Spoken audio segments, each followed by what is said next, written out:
কেশপুরে vote প্রচারে গিয়ে এবার হামলার মুখে ঘাটালের বিজেপি প্রার্থী হিরণময় চট্টোপাধ্যায়। ঘটনা পশ্চিম মেদিনীপুর জেলার অন্তর্গত কেশপুর ব্লকের 6 নম্বর অঞ্চলে জগন্নাথপুর বাজারে হিরণ প্রবেশ করলে তার গাড়ির সামনে এসে তৃণমূলের হার্মদ বাহিনী বাঁশ লাঠি নিয়ে আক্রমণ চালায়। বিজেপি প্রার্থী হিরণময় চট্টোপাধ্যায় বলেন, আনন্দপুর থানায় পুলিশের সামনে এই ঘটনা ঘটেছে, নীরব দর্শকের ভূমিকা পালন করছে পুলিশ।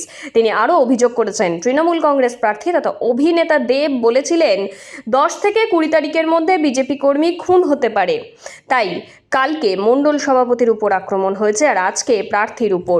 তীব্র ধিক্কার জানিয়েছেন তিনি পুলিশকে।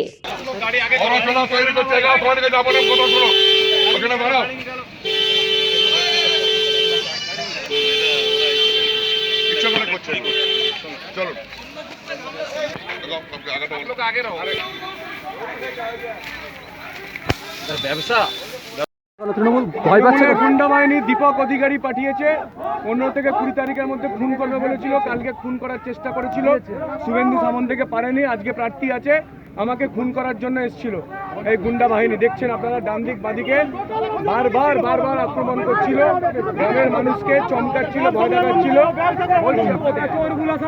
আমি গাড়ি থেকে নামতেই ভয়ে দৌড়ে পালিয়েছে, এদিক দিয়ে পালিয়েছে, এদিক দিয়ে পালিয়েছে। আপনার সামনে তো পুলিশ আছে, পুলিশ চুপচাপ, কিছু করছে না। পুরো এখানকার আনন্দপুর থানার পুলিশ পুরো চুপচাপ, পুলিশের সামনে ঘটলো কি? পুলিশের সামনে সমস্ত ঘটনা পুলিশের সামনে ঘটলো। পুলিশ কি বলছে? পুলিশ কি বলছে? পুলিশ কোনো কথাই নেই, চুপ, মুখে অন্যদিকে তাকিয়ে আছে। চোখে কথা বলার দম তো পুলিশের নেই। এদেরকে চমকাচ্ছিল, এরা বেরিয়েছিল, বলছে এই ভিতরে ঢোক, ভিতরে ঢোক। তৃণমূল কি ভয় পাচ্ছে কোথাও? আরে ওর জমি তো চলে গেছে, ওর জমি আছে পায়ের তলায়। লাস্ট আর 5-6 দিন বাকি, দেখছে একটা খুন মার্ডার করতে হবে। গতকাল শুভেন্দু সামন্তকে খুন করার চেষ্টা করেছিল, আজকে আমাদেরকে খুন করার চেষ্টা করেছে। আজকে বাইরে বেরিয়েছে এরপরে কি প্রচার আপনার চলবে? প্রচার আমি চালিয়ে যাবো, কত দম আছে দেখে নেবো। এই সাংসদ প্রার্থীর কত দম আছে দেখবো। 2014, 2019 এইভাবে জিতেছে, এবারে 1 ইঞ্চি জমি ছাড়বো না, ইঞ্চিতে ইঞ্চিতে এর জবাব দেবো আমরা। কেশপুরে কি আজ থেকে সন্ত্রাস শুরু হয়ে গেল? কি মনে করছেন? আজ থেকে হয়নি, গতকাল থেকে শুরু হয়েছে। গতকাল থেকে শুরু করেছে।